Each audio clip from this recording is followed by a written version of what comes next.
सदा जोग जोग जियो, जवानियां माणो, शाद रहो, आबाद रहो, हसदे वसदे रहो, खुशियां वंडो, आपस विच प्यार सलूक नाल रहो ते जिथे जाओ प्यार दा, मुहब्बत दा, अमन दा पैगाम दिओ।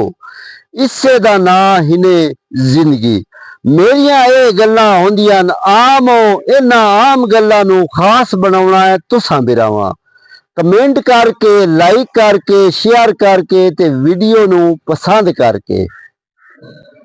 सब दा सज्जन, सब दा बेली, मैं तुहाडा बिरा चौधरी अख्तर इसमाइल जोका बिरावां दी खिदमत दे विच हाजिर हां। सत बिस्मिल्ला ते जी आयां नूं आखदा।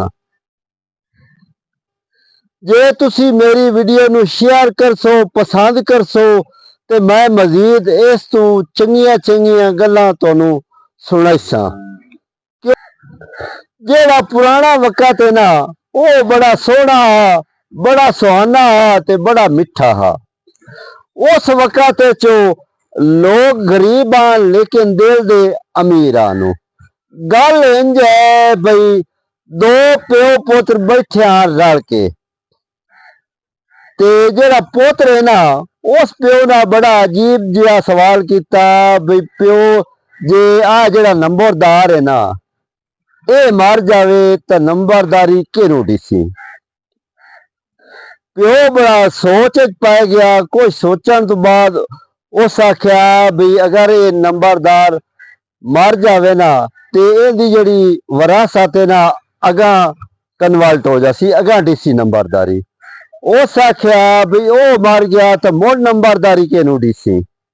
उस आख्या ते फलाने नू। मोड़ उस आख्या जे फलाना मर जावे तो मुड़ नंबरदारी किनू दिसी। उस आख्या फलाने नू। हुण जेड़ा प्यो आ उस आख्या भी तू की चाहना है, तू नंबरदारी चाहना है। उस आख्या जी आ। उस मुड़गाल भी कड्डी पुत्र नू। उस आख्या ये भावें सारे तंब हो जावे ना ते नंबरदारी तेनू नहीं दिंदी। जे मेरिया गल्लां चंगियां लगे नो ते जवाब विच अपना कमेंट लाजमी देना है। मैं तुहाडा सोहना बिरा चौधरी अख्तर इसमाइल जोका तुहाडी खिदमत ते दोबारा हाजिर होसां। मैं सब दा सज्जन ते सब दा बेली। इतनियां ही गल्लां जे जिंदगी दिती इजाजत, जे जिंदगी दिती मोहलत। नवीं गल्लां दे नाल तुहाडी खिदमत ते दोबारा हाजिर होसां। हुण मैनू दिओ इजाजत। अल्लाह बेली।